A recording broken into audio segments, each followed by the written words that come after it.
복음에 대한 두 가지 반응에 대해서 두 번째 시간을 갖도록 하겠습니다. 하나님의 진노가 누구에게 머문다고 그러죠?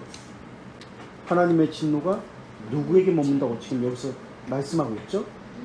복음을 믿지 않는 자들에게 머문다고 합니다. 그럼 도대체 복음이 뭔데 그것을 믿지 않는 자들에게 하나님의 진노가 머무시는가? 복음은 뭔가요? 복음은 혹시 기쁜 소식 말고 회개의 촉구, 그리스도의 비밀을 명시한 게 복음인데, 디모데전서 4장 6절에서 사도 바울은 하나님의 말씀을 뭐라고 이야기하냐면 복음을 믿음의 말씀이다 라고 정의를 내립니다. 믿음의 말씀은 독트리나 피데이라고 합니다. 라틴어로 믿음의 교리, 독트린, 믿음의 교리라고 이야기합니다. 다시 말하면 복음은 믿음의 교리다라고 합니다. 복음은 믿음의 교리인데 믿음의 교리는 또 무엇인가? 라는 또 의문이 생깁니다. 죄들의 용서에 대한 무상적 용서죠. 용서에 대한 모든 약속을 믿음의 교리라고 합니다. 그래서 복음의 요약을 아까 말씀하신 대로 두 요소가 있다고 하는데, 기독교 강의 3권 3장 19강에서 말하고 있는 것이죠. 죄들의 용서와 회개라고 이야기합니다.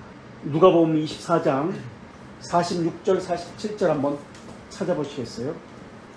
46장 47절, 누가복음 24장 46절 47절. 우리 시대에 같이 그리스도가 고난을 보십시오. 그리스도가 고난을 받고 3일 만에 죽은 자 가운데서 살아날 것과 46절 나오죠. 또 그의 이름으로 죄사함을 받게 하는 회개가 예루살렘에 시작해서 모든 족속에 전파된다 라고 나옵니다. 이것을 11 제자에게 나타나서 그들의 마음을 열고 깨닫게 해주신 것입니다. 그전에는 몰랐나 봐요. 이때서야 비로소 부활하신 예수님께서 두 가지 것을 말씀합니다. 죽은 자 가운데 3일 만에 살아난다. 그리고 그 이름으로 죄사함을 받게 하는 회개가 있다. 이것을 깨닫게 해주셨다고 나옵니다. 이게 복음입니다. 그리스도께서 죽은 자 가운데 3일 만에 살아나셨다는 것, 그리고 회개를, 죄사함을 받게 하는 회개를 촉구하시는 것, 이게 복음이다. 그래서 죄들의 용서와 회개라고 두 가지 요소다라고 이야기합니다. 이게 기독교 교리의 총체고, 이것을 믿음의 교리라고 이야기하고 믿음의 말씀이라고 이야기하고 또 다른 곳에서는 좋은 교훈이라고 이야기합니다. 복음은 그리스도가 그리스도를 통해서 명시된 은혜에 대한 선포입니다. 이게 복음의 내용입니다. 그렇다면 복음은 무엇을 증거하는가? 복음의 내용은 두 가지 것이라고 우리가 이미 살펴봤습니다. 죄들의 용서와 회개입니다. 이것을 통해서 증거되는 것이 무엇일까요? 죄들의 용서와 회개를 통해서 증거되는 것. 복음은 무엇을 증거할까요? 복음의 내용은 두 가지인데 죄들의 용서와 회개입니다. 이 복음의 내용인 죄들의 용서와 회개를 통해서 증거되는 것, 하나님의 자비하심에 대한, 하나님의 호의에 대한 것이 증거됩니다. 죄들의 용서에 대해 기반이 무엇일까요? 그렇다면 죄들의 용서에 대한 기반, 죄들의 용서에 대한 기반, 왜 죄들의 용서를 할까? 죄들의 용서에 대한 기반이 무엇이죠? 우리는 이미 이것을 배웠습니다. 가장 궁극적, 효과적, 유효한 원인, 하나님의 자비하심입니다. 물론 실제적인 원인, 독생자를 주신 것, 그리스도께서 십자가에 죽으신 것, 또는 믿음으로 말미암아 수단적 원인이 있습니다만은 궁극적인 유효한 효과적인 원인은 하나님의 자비하심입니다. 이게 기반입니다. 죄들의 용서에 대한 기반. 기독교 강요에서 7가지 주제를 가지고 복음의 핵심적인 내용을 밝히고 있습니다. 믿음의 교리 7가지 주제, 핵심적인 주제가 7가지라고 이야기하는데 믿음의 교리, 믿음의 교훈, 칼빈은 이렇게 이야기합니다. 우선 기독교 강요 3권 1장에서 성령님과 믿음의 교리와의 관계를 밝힙니다.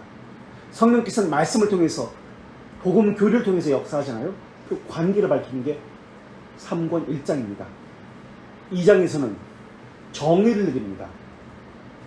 믿음의 정의, 말씀과의 관계 속에서 믿음이 뭔가 정의, 확실하고 확고한 지식이다 라는 것을 정의를 내리고, 그 다음 3장에서 10장까지는 믿음의 결과, 믿음의 결과가 뭐죠?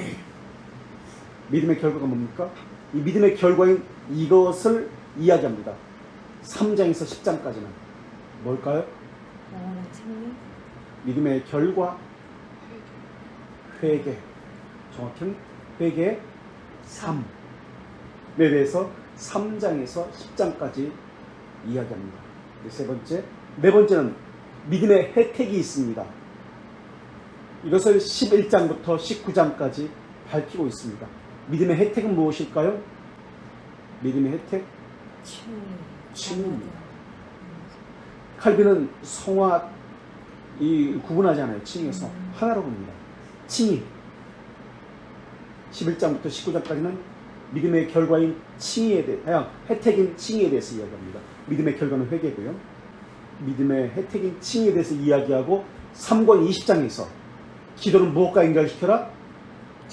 자녀됨과 연결시켜라. 양자됨과 연결시켜라. 기도에 대해서 이야기합니다. 그리고 21장부터 여섯 번째 24장까지는 무엇에 대해서 이야기하죠? 그래서 총체적으로 구원은 무엇에서 보아야 한다? 총체적으로 구원은 기독론에서 시작하지 말고 그것을 다른 말로 예정에서 보아야 된다. 예정, 영원이라는 개념에서 설명합니다. 예정을 설명합니다. 이게 21장부터 24장입니다. 자, 믿음 교리의 내용 7번째는 25장에서 설명합니다. 그것을 부활이라고 이야기합니다. 부활을 다른 말로 소망과 연결시켜서 이야기합니다. 이게 기독교 강요예요. 그래서 성령께서 이것을 우리의 믿음 교리를 우리 심정에 심어주는 내적인 사역이다. 내적인 은혜를 우리에게 베푸신다라고 이야기합니다. 이 7가지 주제를 가지고 설명합니다. 이 믿음 교리의 내용들입니다. 7가지가. 그래서 내적 은혜를 받는 것을 믿음이라고 한다. 내적 은혜의 내용은 이 7가지다. 그래서 기독교 강요 3권은 내적 은혜를 받는 길이라는 그런 제목을 가지고 있습니다. 그러니까 믿음에 관한 것을 이야기하는데 믿음에 관한 바른 정의가 세워져 있어야 바른 신앙을 가질 수 있습니다. 올바른 믿음을 가져야, 올바른 믿음과 참된 믿음은 다르잖아요. 올바른 믿음과 참된 믿음의 차이는 뭐죠? 올바른 믿음, 우리가 신앙국에서 배운 대로 하나님의 칭령이고, 참된 믿음은 사람의 칭령입니다. 올바른 믿음을 가져야 참된 믿음을 가질 수 있습니다. 그래서 이 7가지가 견고하게 세워져 있어야 믿음이 바르고 확고하게 세워져 있을 수 있습니다. 그런데 이 7가지는 하나님께서 어떻게, 누구를 통해서? 교회를 통해서, 교회에 세우신 말씀 사역자를 통해서 이것이 주어집니다. 그래서 영원이라는 개념과 시간이라는 개념을 보면은 영원이라는 개념에서 선택하시고, 영원이라는 개념은 우리가 알 수 없다는 거예요. 비밀적이다. 성경에서는 신비적이다 라는 단어로 표현하고 있습니다. 비밀적이다, 신비적이다. 영원에서 선택을 하십니다. 그리고 부르십니다. 부르심을 이제 중생이라고도 이야기하죠. 그 다음에 우리에게 믿음을 주십니다. 선택, 부르심 또는 중생, 믿음. 이 세 가지는 우리가 깨닫지 못하는 비밀적인 것이고 신비적인 것입니다. 우리가 인지할 수 없어요. 그렇다면 시간을 통해서 우리가 인지할 수 있는 것입니다. 그 다음에 뭐가 있을까요? 회개가 나타납니다. 시간 가운데. 그래서 회개를 통해서, 믿음까지는 우리가 알지 못해요. 믿음의 결과인 회개를 통해서 거꾸로 올라가야 합니다. 회개를 통해서 믿음이 있구나. 부르심이 있었구나, 선택이 있었구나, 거꾸로 올라가야 합니다. 회개를 통해서 거슬러 올라가야 됩니다. 그래서 죄에 대해서 깨닫게 하시고 칭의, 성화, 견인을 깨닫게 하십니다. 이렇게 세워져야지 진리의 논리가 이해가 됩니다. 영혼과 시간이라는 개념에서. 근데 그때 깨달아진 것이지 그때 받았다고 하면 안 됩니다. 믿음은 그때 받은 것이 아닙니다. 칭의는 그때 받은 것이 아닙니다. 그때 받았다고 하면 안 됩니다. 자신이 하나님의 진노를 받았는데 예수 그리스도께서 대신 저주의 십자가를 지고 하나님의 진노가 그때 누그러뜨려졌다는 것을 비로소 깨닫게 된 겁니다. 하나님의 정의는, 우리 지난주에 한 겁니다. 하나님의 정의는 어떻게 해야 된다? 반드시 하나님의 정의는 어떻게 해야 되죠? 하나님의 진노는, 오늘은 하나님의 진노는 저주를 받아야 되고 누그러뜨려져야 한다고 지난 시간에 했습니다. 하나님의 진노는 저주를 봐야 되고 누그러뜨려져야 한다. 하나님의 정의는, 반드시 하나님의 정의는 처벌을 받아야 됩니다. 죄에 대한 처벌을 내리셔야 됩니다. 그래서 하나님의 정의가 어떻게 된다? 만족되어야 합니다. 그래서 우리 지난 시간에 다 찾아봤어요. 하나님의 정의에는 처벌이 있어야 됩니다. 반드시 죄에 대한 처벌. 그래서 만족이 되어야 됩니다. 그래서 이것을 담당하신 분이 그리스도입니다.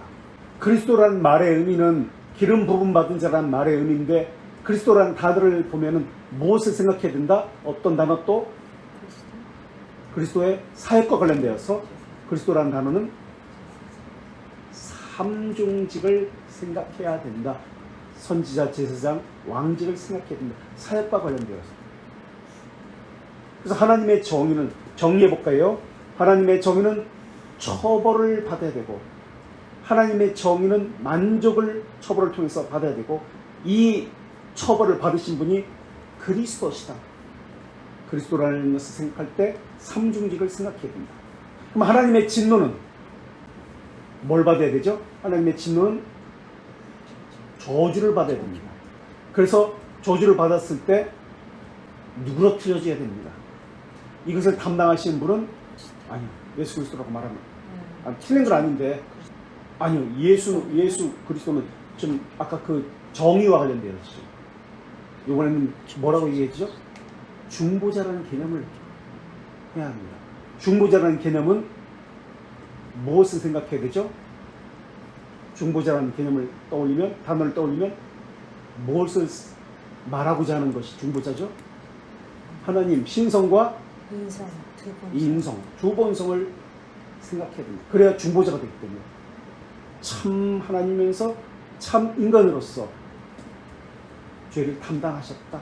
이게 중보자라는 개념입니다. 그래서 예수 그리스도께서 또는 중보자로서 하나님의 정의를 만족시켰고 하나님의 진노를 누그러뜨린 겁니다. 그렇다면 희생제물이라는 단어와 화목제물이라는 단어가 있습니다.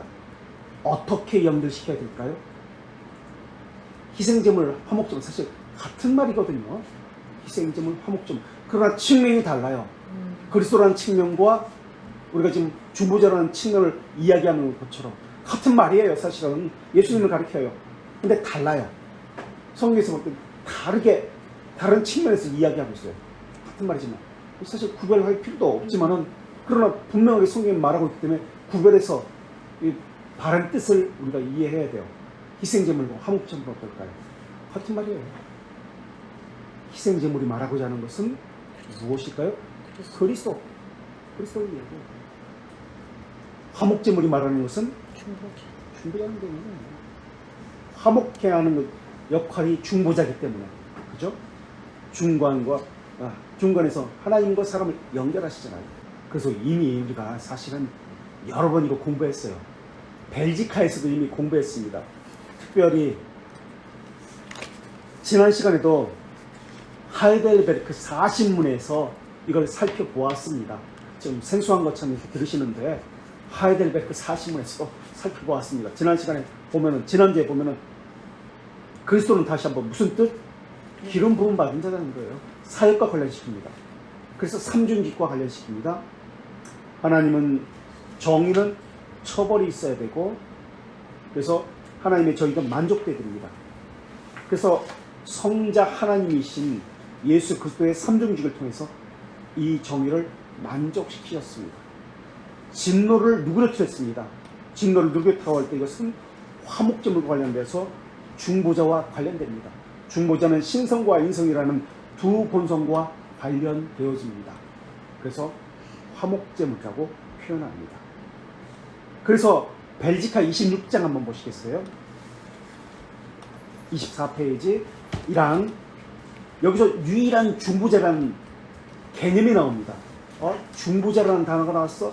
그렇다면 중보자라는 신성, 두 본성을 이야기하고 있구나 하는 것을 우리가 캐치할 수 있어야 됩니다. 1항 뭐라고 나오죠? 우리가 믿는 것 중보자를 이야기하면서 하나님과 접근할 수 없다. 접근하게 되었다. 중보자를 통해서 화목하게 되었다.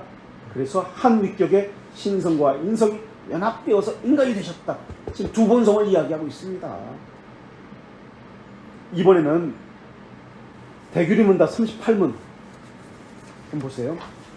229페이지.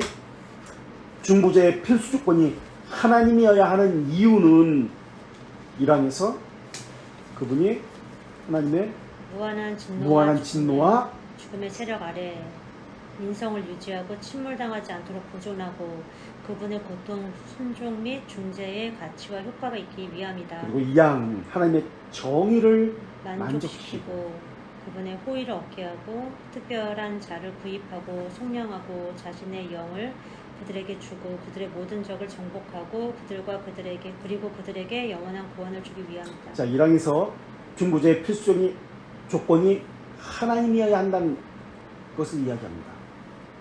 그러면서 하나님의 무한한 진노를 말합니다. 그렇죠? 진노를 말하면서 중보자를 이야기합니다. 라는 것을 우리가 볼 수 있습니다. 그래서 진노와 중보자를 연결시킵니다. 1항에서. 그렇죠? 보셨나요? 대개리문답 38문 1항 하나님의 진노, 중보자 연결시키고 있습니다. 2항은 하나님의 정의와 만족을 연결시킵니다. 특별한 차를, 그래서 제사장 삼중직을 찾아보세요. 2항에서 어떤 단어들이 삼중직이라는 단어 안 나와요. 제사장, 성자, 왕직 이 안 나와요. 그런데 여기에 분명히 기록되어 있습니다. 어떤 단어들이죠? 만족을 연결시키면서 주입. 네, 특별한 자 모두가 아닙니다. 소수입니다. 하나님이 택하신 특별한 자의 구입, 속량하고 이것은 무슨 직? 제사장직이에요. 자신의 성령을 그들에게 주고 무슨 직이에요? 성령은 반드시 무엇과 함께 역사한다? 말씀과 함께. 무슨 직? 선지자직입니다. 모든 적을 정복한다? 왕직을 이야기합니다. 하나님의 정의와 만족을 연결시킵니다. 그러면서 삼중직을 이야기합니다. 선지자직은 하나님의 영과 말씀으로 사역하기 때문에 하나님의 진노는 무한한 진노, 영원한 진노입니다. 그래서 사람은 감당할 수가 없습니다. 사람은 시간이기 때문에. 그래서 하나님의 신성과 인간의 인성을 지닌 예수 그리스도께서 무한한 진노를 감당하셨습니다 라고 나와요. 인간만이면 안 돼요. 하나님이시기 때문에 무한한 진노를 감당하실 수 있는 겁니다. 영원한 진노이기 때문에 무한한 진노는 영원한 신성으로 그 영원한 진노를 감당하신 겁니다. 그래서 돌트레이트 1장 4항에서 그것에 대해서 이와는 달리 그 복음을 받아 참되고 살아있는 믿음으로 예수님을 구세주로 수용한다라고 이야기합니다. 그 복음을 받아 참되고 살아있는 믿음, 이 두 가지 믿음을 이야기해요. 참된 믿음과 살아있는 믿음을 이야기해요. 참된 믿음을 가진 자들, 살아있는 믿음을 가진 자들은 반드시 복음을 받고 그것을 수용합니다라고 이야기합니다. 그럼 참된 믿음은 무엇이고 물론 우리는 알고 있지만 생명 있는 믿음 무엇인가? 살아있는 믿음 무엇인가? 우리 하이델베르크 21문 103쪽을 한번 찾아볼 수 있습니다. 21문 하이델베르크 참된 믿음은 무엇인가라는 제목입니다. 21문 103쪽 참된 믿음은 이랑 어떤 지식으로서 하나님께 나의 심정의 복음으로 사역한 확실하고 확고한 확신이다 라고 1항에 나옵니다. 그리고 2항 이것은 다른 자만 아니라 이게 참된 믿음입니다. 하나님께서 계시한 모든 것을 진실하다고 믿는 것, 확실하고 확고한 확신이다. 이걸 참된 믿음이라고 이야기합니다. 벨지카 이번에는 24장 1항 찾아보겠습니다. 22페이지 벨지카 24장 1항 우리가 믿는 것은 우리가 믿는 것은 하나님의 말씀을 믿고 성령의 참된 믿음이 무엇과 관련되어진다고 이야기하는 인간을 중생과 관련된다고 해요. 중생은 새 삶을 살게 하는 것과 연결된다고 이야기합니다. 벨지카에서 참된 믿음은 어떻게 일어납니까? 그럼 여기서 하나님의 말씀을 듣고 성령의 활동으로 일어납니다.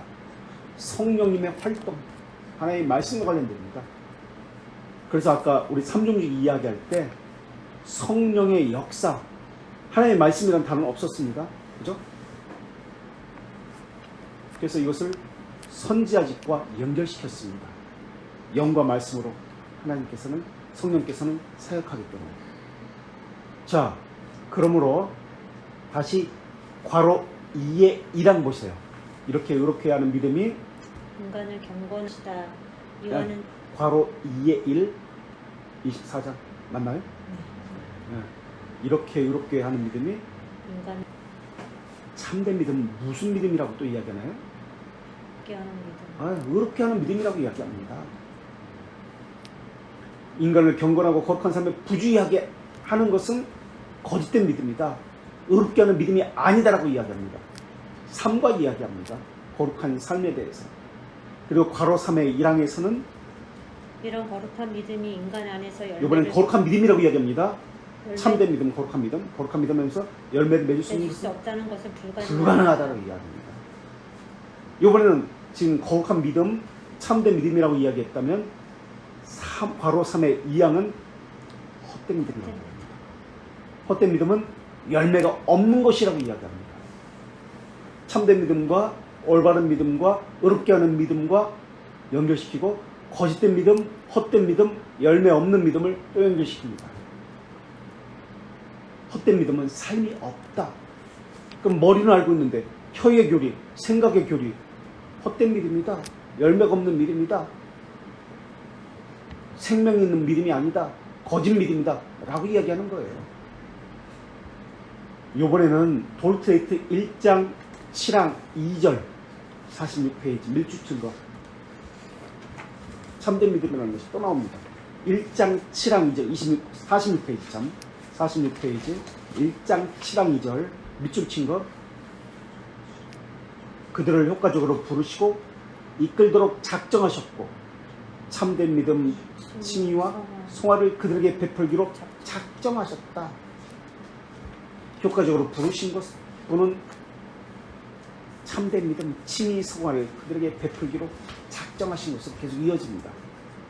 그래서 참된 믿음을 가진 사람은 칭의, 송화, 삶의 열매를 안 맺을 수가 없습니다. 연결돼요. 삶이 없습니다. 생각은 있고 말로만 있고 혀만 있습니다. 이건 거짓 믿음이에요. 그러면 삶의 열매를 맺을 수밖에 없다고 하는데 삶의 열매는 도대체 무엇을 이야기합니까? 야고보서 3장 18절에서 이것을 의의 열매라고 이야기합니다. 의의 열매는 화평이라고 이야기합니다. 하나됨이라고 이야기합니다. 분열, 분파, 분리가 아니라고 이야기합니다.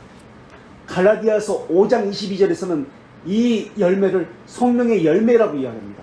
그래서 사유와 오자양 충원절, 사랑, 희락, 화평, 오래 참음, 자비, 양성, 충성, 온유, 절제라고 이야기합니다.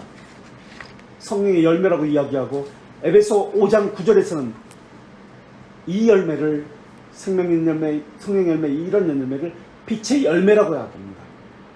에베소 5장 9절에서는 빛의 열매라고 하는데 빛의 열매는 곧 모든 착함과 의로움과 진실함입니다라고 얘기합니다. 히브리서 12장 11절은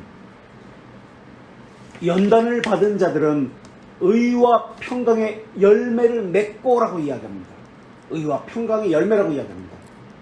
이들은 반드시 연단을 받습니다. 그래서 의와 평강의 열매를 맺습니다라고 이야기합니다. 의의 열매, 평강의 열매. 히브리서 13장 15절에서는 입술의 열매, 즉 그리스도를 증언하는 것이다 라고 이야기합니다. 그리스도를 증언하는 것이 입술의 열매라고 이야기합니다. 이런 열매가 없다면 헛된 믿음이라고 이야기합니다. 헛된 믿음은 열매가 없는 믿음이요, 거짓 믿음이요, 생명이 없는 믿음이요, 삶이 없는 믿음인데 에베소서 5장 11절에서는 헛된 믿음을 또 뭐라고 표현하냐면 어둠의 일에 참여하는 것이다 라고 이야기합니다. 그래서 참된 믿음은 살아있는 믿음, 올바른 믿음, 열매를 맺는 믿음, 칭의, 거룩, 평강을 맺는 믿음, 성령의 열매, 연단을 받은 의의 평강의 열매를 맺는 것이라고 이야기하고, 이와 반대로 헛된 믿음은 열매가 없는 것, 어둠의 일에 참여하는 것이라고 이야기합니다. 위선적이고 형식적이고 삶이 없고 거짓된 믿음이라고 이야기합니다. 그래서 참된 믿음은 하이델베르크 21문 1항에서 우리가 이미 아까 찾아본 대로 확실하고 확고한 지식이다 라고 이야기합니다. 그럼 무엇에 대한 확실하고 확고한 지식이냐? 하나님의 말씀으로 우리에게 계시한 모든 것을 진실하다고 수용하는 것에 대한 확실하고 확고한 믿음이다 라고 이야기합니다. 그래서 믿음의 방향, 목적은 늘 동일합니다. 하나님의 자비하심입니다. 죄들의 용서의 근거도 하나님의 자비하심입니다. 그래서 믿음의 성격은 우리를 향한 하나님의 자비하심을 묵상하는 것입니다. 믿음의 기반은 하나님께서 우리 심정에 심으신 진리에 대한 확고하고 확실한 확신이 믿음의 기반입니다. 이 확실하고 확고한 지식이 흔들리면 믿음의 기반은 흔들려서 믿음이 흔들립니다. 연약해진다고 이야기합니다. 그래서 참된 믿음으로만 칭의, 성화, 견인, 열매가 가능합니다. 참된 믿음으로만 살아있는 믿음이 가능합니다. 이것의 반대는 죽은 믿음, 헛된 믿음, 열매 없는 믿음, 어둠에 참여하는 것입니다. 그래서 예수 그리스도를 구세주로 수용하는 자들은 구세주로 수용하는 것을 믿음이라고 이야기합니다. 그럼 구세주란 말, 이 말은 무엇일까요? 우리 지금 여기에 보면은 구세주로 수용하는 자들은 이라고 합니다. 예수님을 구세주로 수용하는 자들은, 예수란 말의 의미가 무엇이죠? 무슨 뜻이죠? 예수, 자기 백성을 그들의 죄에서 구원하는 자, 구원자라는 뜻이에요. 자기 백성을, 모든 사람을 구원하는 거 아닙니다. 그 백성, 자기 백성만 구원합니다. 구세주는 딱 같은 말이잖아요. 그죠? 하이델베르크 29문 보십시다. 예수님을 왜 구세주라고 불립니까? 107페이지 하이델베르크 29문, 우리가 가진 책 107페이지에 29문에 있습니다. 예수님을 왜 구세주로 불립니까? 같은 말 아닙니까? 이랑 그분이 우리에게 말하고 죄들로부터 우리를 구원하기 때문에, 우리를 구원하기 때문에 그렇다. 예수란 의미죠. 단어의 뜻. 이처럼 우리가 다른 자에게서 구원을 찾지도 말아야 하고 다른 자를 발견할 수도 없기 때문이다. 그래서 구세주라고 합니다.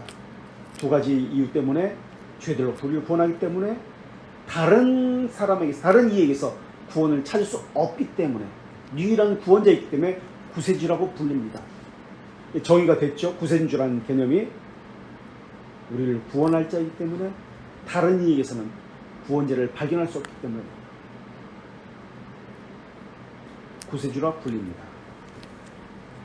그래서 돌트레트 1장 4항에서 예수님을 구세주로 수용합니다 라고 합니다. 우리를 구원할 자, 구세주라는 개념은 유일한 구원자다.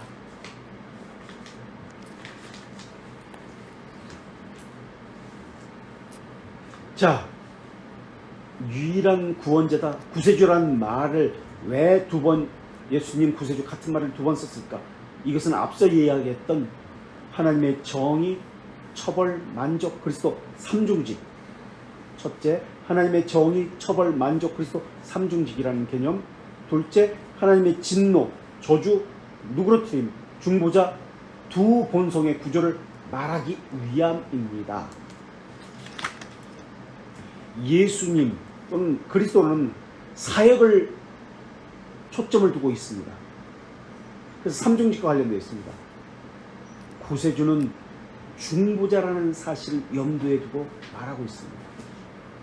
자, 하이델베르크 15문 질문이 뭐냐면 101페이지 15문.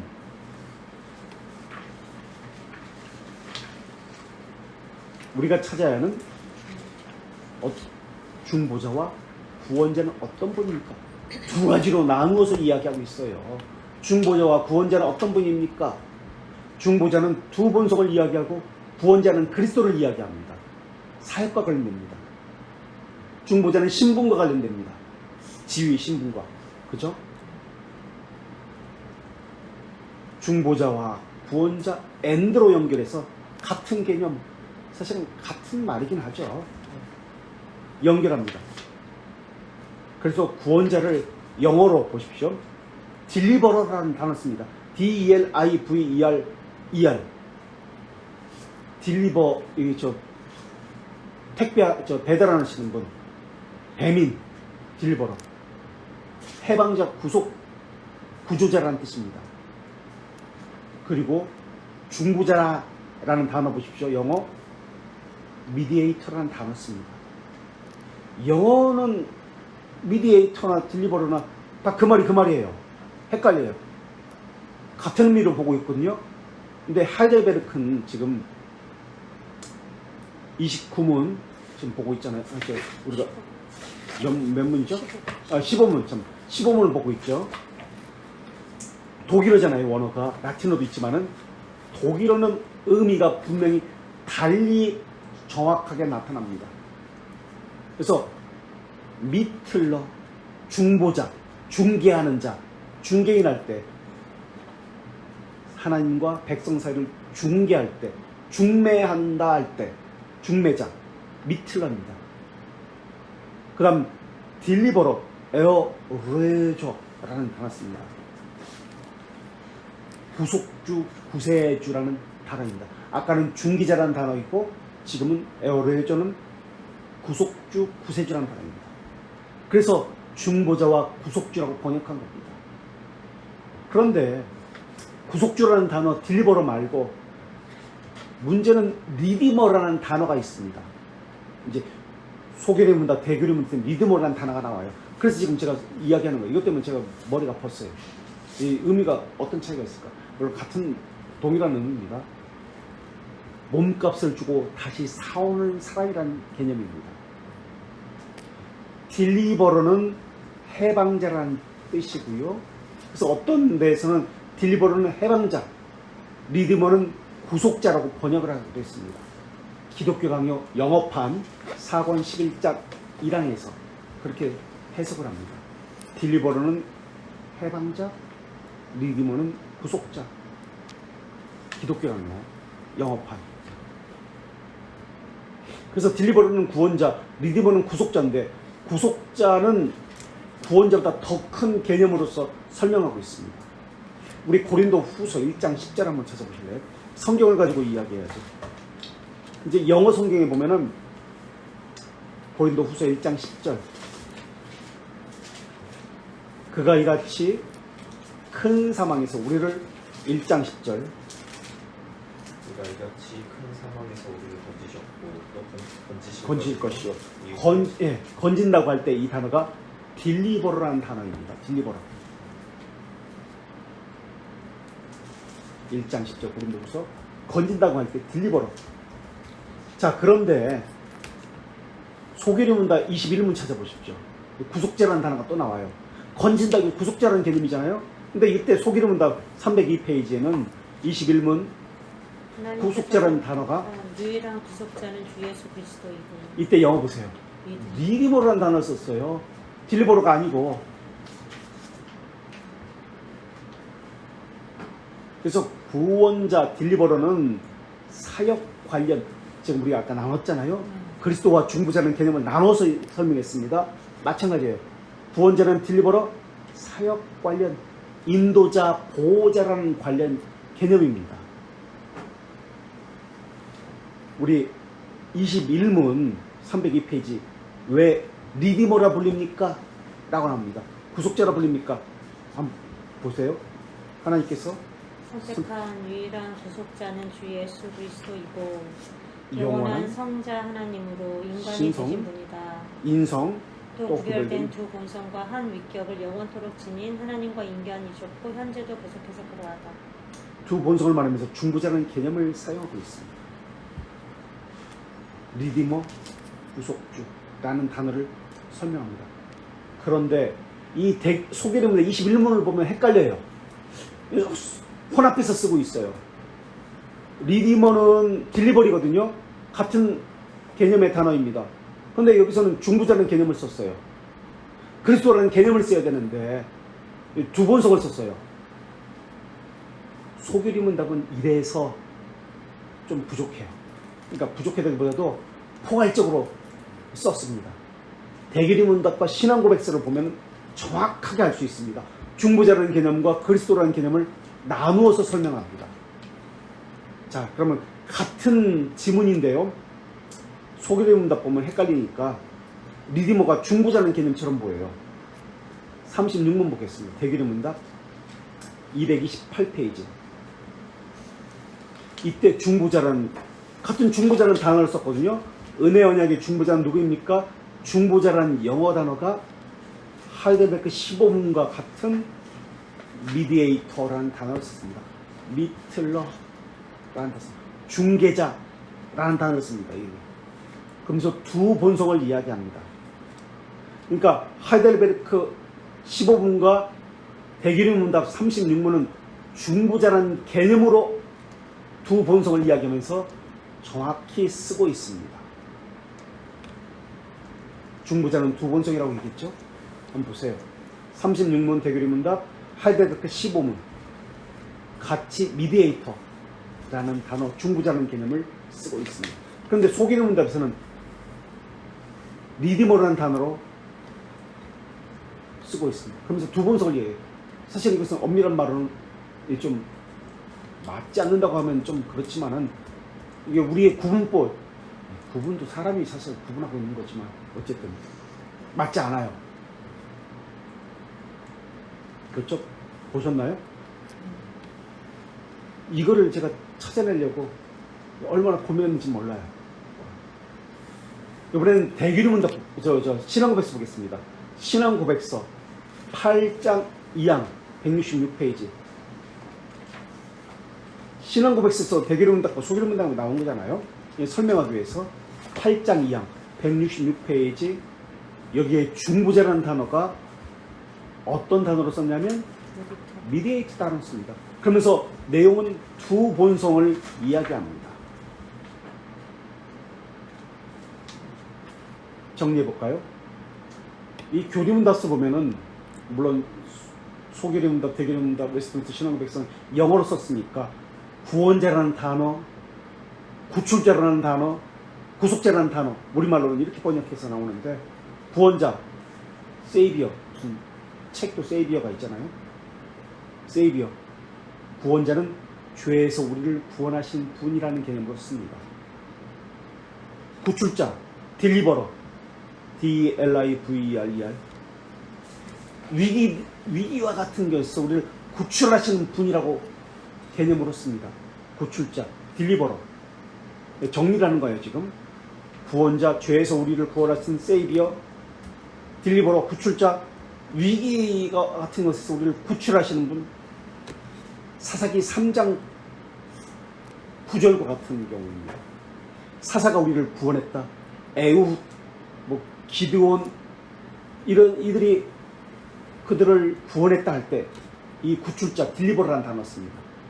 세 번째, 구속자, 리디머라는 단어가 있습니다. 지금 이건 별거 아닌 것 같고, 아이, 말장난하는 것 같네. 단어 가지고 이렇게 뭐 이렇게 굳이 나눠야 될까라고 생각할 수도 있지만은 성경에는 이것이 분명하게 다른 측면에서 사용하고 있다는 것을 알 수 있습니다. 구속자, 리디머, 값을 치르고 죄의 노예인 우리를 값을 치르고 속전을 치르고 사오신 분. 이건 무르는 분이라고 이야기합니다. 기업 무르기 할 때 무르기 있죠.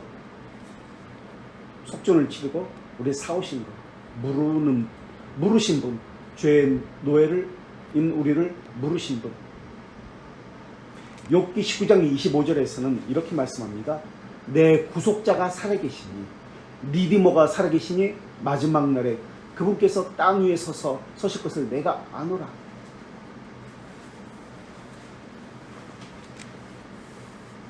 자, 다시 우리 본문으로 돌아오겠습니다. 돌트레트 1장 4절로 와서 참된 믿음으로 살아있는 믿음으로 예수님을 구세주로 수용하는 자들은 보십시오. 하나님의 진노와 파멸로부터 구해집니다. 진노와 파멸이라고 썼습니다. 이걸 또 찾아갈 거예요. 우리 지난주도 찾아봤지만은 진노와 파멸로부터 그분에 의해서 구해지고라고 썼습니다.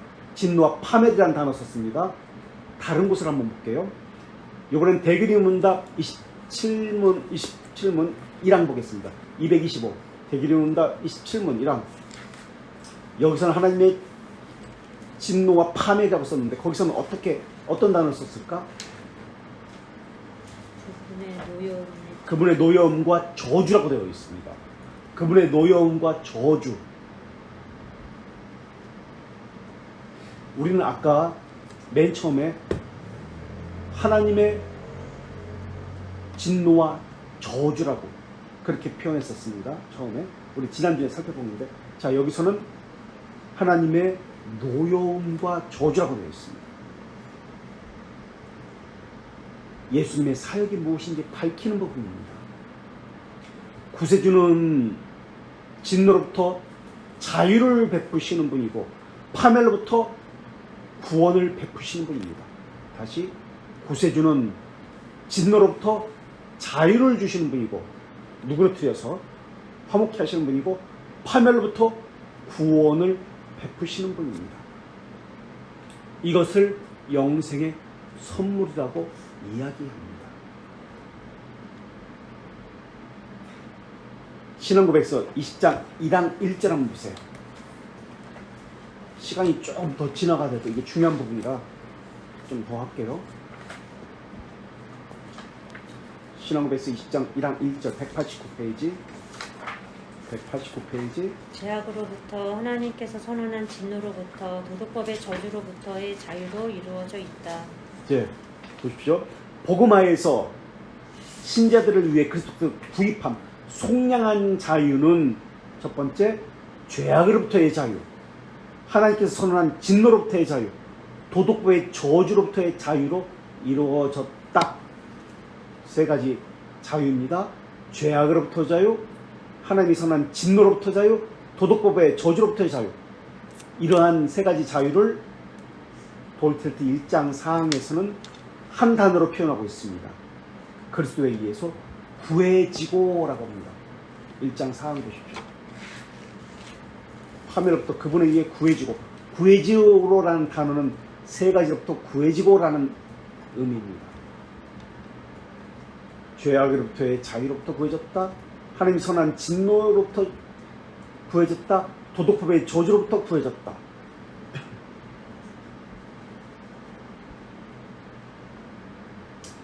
요번에는 돌트레트 2장 4항 2절 60페이지 한번 보세요. 2장 4항 2절.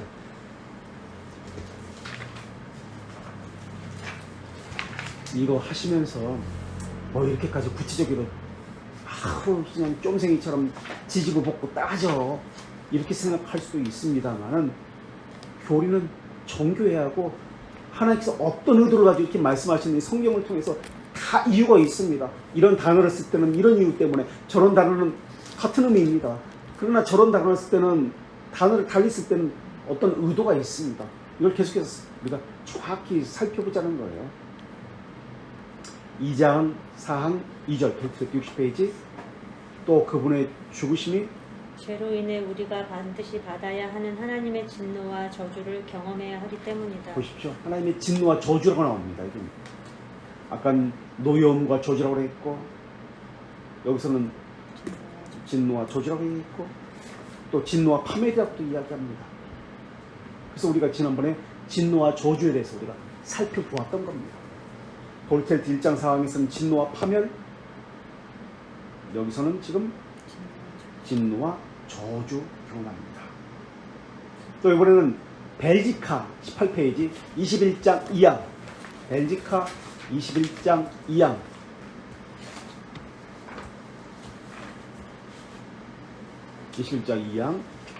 그분의 완전한 만족으로 하나님의 진노를 달램으로 선제들이 미리 말했던 것처럼 우리의 죄들을 정결하게 하려고 그분의 보혈을 부은 십자가성에 자신을 드림으로 그분이 아버지 앞에서 우리를 위해서 자신을 바쳤다는 진노를 달램으로라고 합니다. 그죠? 진노를 달램으로.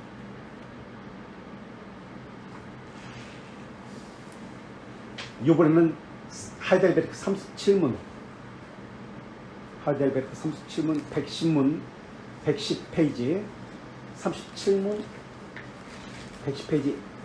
당신은 그분이 고난을 받으시고라는 말씀을 무슨 뜻으로, 예수님이 고난을 받으셨다는 말을 무슨 뜻으로 해석합니까? 이랑 세상을 사는 동안 특별히 생애의 끝에 그분이 몸과 영으로 모든 인류의 죄들을 위한 하나님의 진노를 참고 견뎠고, 하나님의 진노를 참고 견뎠다.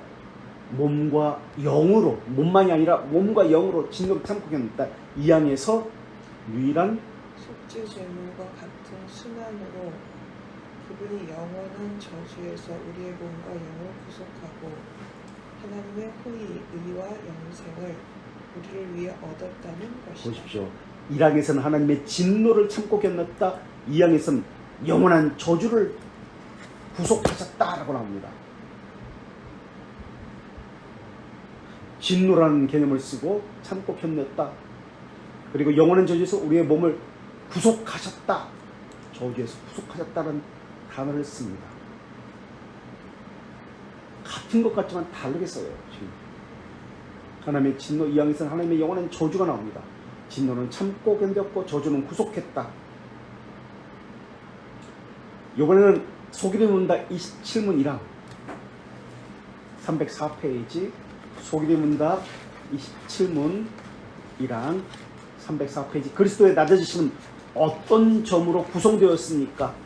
그리스도의 낮아지심은 1항 그분의 출생이고 낮은 조건에서 율법 아래에 놓이고 이생의 비참한 하나님의 진노와 십자가상의 저주의 죽음을 겪은 것이고 묻히고 한동안 죽음의 세력 아래 있었다는 것. 여기서는 하나님의 진노와 십자가상의 저주의 죽음이라고 표현하고 있습니다. 하나님의 진노와 십자가상의 저주의 죽음, 저주의 죽음. 하나님의 저주는 그럼 어떻게 생겼습니까? 이번엔 대교림나 27문으로 가보겠습니다. 하나님의 저주는 어떻게 생겼습니까? 225페이지 대교림문답 27문. 왜 하나님의 저주와 진노가 생겼습니까? 타락은 인류에게 무슨 비참함을 초래했습니까? 라고 합니다. 타락은 인류에게 교제상실, 그분의 노여움 및 저주를 초래했다. 그분의 노여움과 저주를 초래했다고 합니다. 타락 때문에 교제가 상실했고 노여움과 저주를, 여기서 노여움이라고 표현하고 있습니다. 노여움과 저주를 초래했다. 그리고 이 항에서 우리는 선천적으로 진노의 자녀가 되었다. 사탄의 노예로 묶이고 이스라엘과 오는 생에서 모든 처벌을, 진노의 자녀가 되어서 처벌을 받을 수밖에 없게 되었다라고 이야기합니다. 그래서 아까 제가 말씀드렸던 정의, 처벌, 만족, 그리스도 삼중직, 진노, 저주, 누구를 팀, 중보, 두번성, 이 구조가 지금 계속해서 이어지고 있습니다. 자, 볼트레트 1장 4항에서는 노염과 저주라는 단어 대신 진노와 파멸이라는 단어를 썼습니다. 진노와 파멸부터 그분에 의해서 다시 돌아와서 1장 4항 44페이지 하나님의 진노와 파멸부터 그분에 의해 구해주고, 구해주고는 아까 죄악으로부터의 구해주고 자유, 하나님의 선언한 진노로부터의 자유, 도덕법의 저주로부터 자유, 이것을 구해지고라는 단어로 표현하고 있다고 했죠. 그들에게 영생의 선물이 부여됩니다 라고 이야기합니다. 자, 영생의 선물이 부여되는데 선천적인 것과 본성적인 것은 다르다는 것을 우리가 알고 있죠. 본성적인 것은 창조 상태에서부터 가지고 있는 것을 본성적이라고 하고, 타락 이후의 것을 선천적 자연적이라고 이야기합니다. 태어나면서부터는 타락성을 가지고 났다라고 이야기합니다. 그래서 이것 때문에 예수님께서 속지점을 화목제물이 된 것이죠. 하나님의 진노는 그럼 한 번 하고 만 것입니까? 오늘 본문에서 나타나죠. 하나님의 진노는 영원합니다. 속죄 의식을 행했다고 끝난 것이 아닙니다. 우리 하이델베르크 82문에서 이미 찾아본 거예요. 오늘 본문에서도 말씀드렸고 설교에서 성찬시에 불신자와 불경건한 자를 참여시키지 말라라고 합니다. 둘을 참여시키지 말라고 합니다. 82문 찾아볼게요. 중요한 거라. 시간이 좀 걸려도. 이것으로 하나님의 언약은 모독받고 그분의 진노는 전 회중에게 불붙게 되기에 그리스도와 그분의 사도들이 정한 것에 따라 교회의 의무는 그들이 삶의 수정을 나타낼 때까지 하늘나라의 열쇠로 그런 자를 제외해야 한다. 불신자와 불경건한 자를 참여시키지 말라고 합니다. 아, 우리만 먹고 마시면 좀 그렇잖아. 같이 참석했는데 좀 주지. 아, 저 사람도 세례 받았어. 좀 주지 뭘 왜 그 별것도 아닌 거 가지고 그렇게 쫀쫀하게 그렇게 나누고 그래. 아니요. 하나님의 진노 그 사람에게만 내리는 거 아닙니다. 전 회중에게 내린다라고 합니다. 그 이유는 하나님의 언약이 모욕받기 때문이래. 그렇게 나옵니다.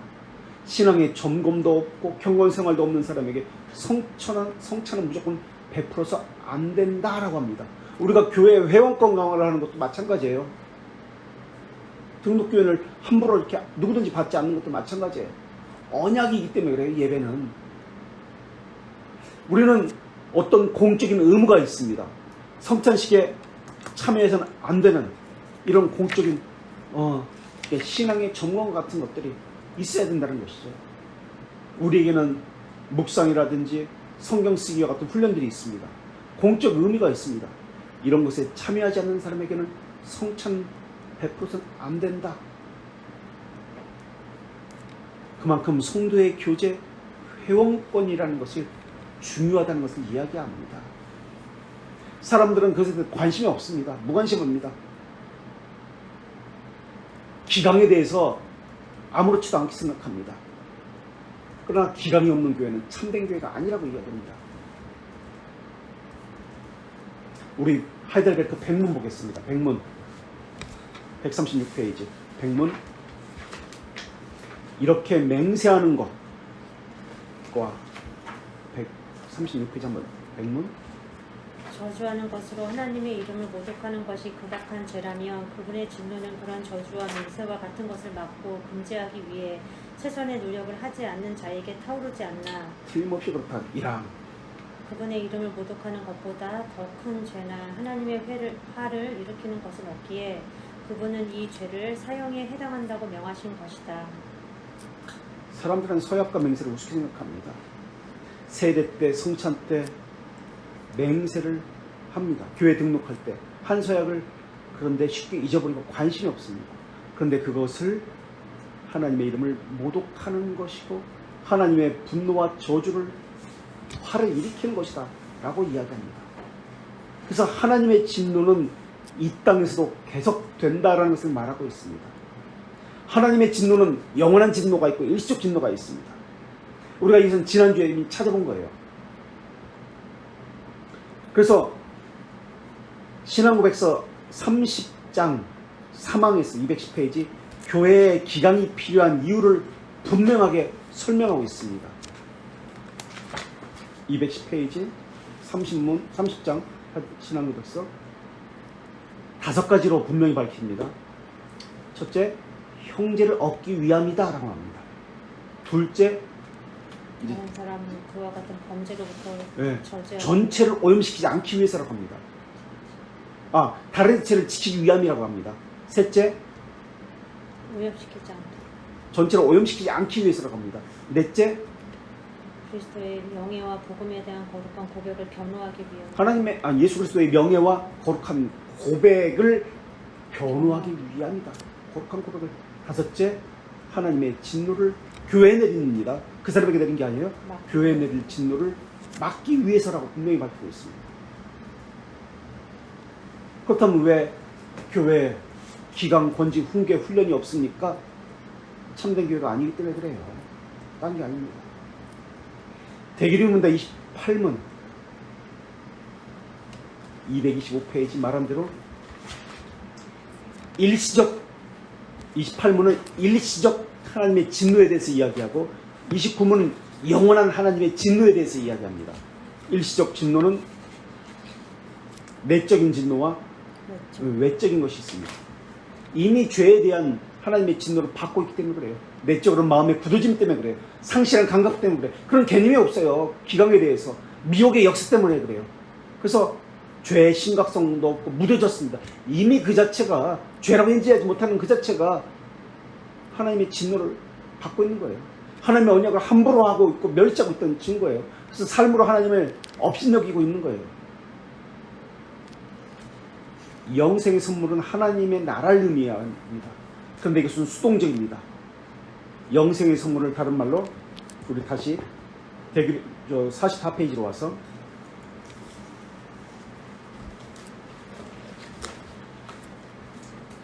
영생의 선물이 그들에게 부여됩니다. 진노와 파멸에서 그분에 의해서 구해주고 세 가지로 그들에게 영생의 선물이 부여됩니다. 영생의 선물을 다른 말로 믿음의 선물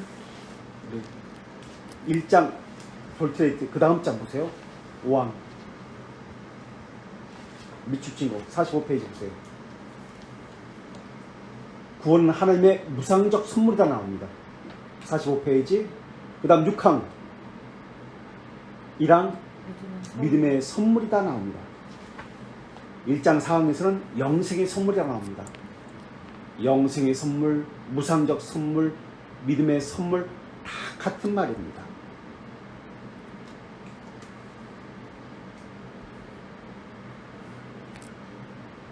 이것은 모두가 받는 것이 아닙니다. 일부만 받습니다. 그래서 특별한 자들만 받는다고 이야기하고 있고요. 이것을 받은 자는 효과적으로 유효한 반드시 효력이 나타나는 데서 효과적이라고 이야기합니다. 영생이라는 말은 생명이 변하지 않는다는 뜻입니다. 이것은 다른 말로 하나님과 영원한 교제가 있다는 이야기입니다. 우리 돌트레이트 1장 1항 보실래요? 1장 1항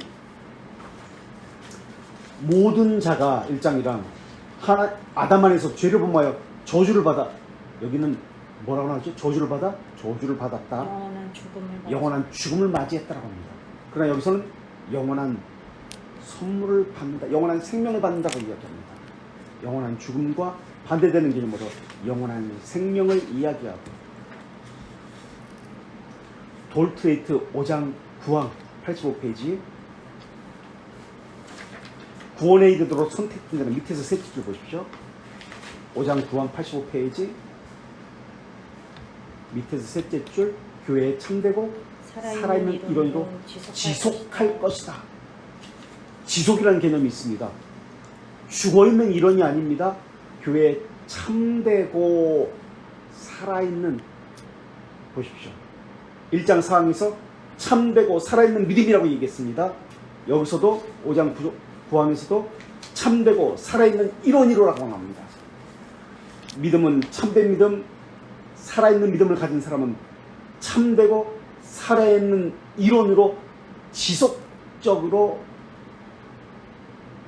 교회에 참되고 살아있는 이론으로 지속적으로 있을 것이다 라고 얘기합니다. 죽어있는 이론이 아닙니다. 일시적인 이론이 아닙니다. 참되고 살아있는 이론으로 지속적으로, 그리고 또 마침내 영생을 상속받게 될 것이다 라고 5장 9항에서 분명히 이야기합니다.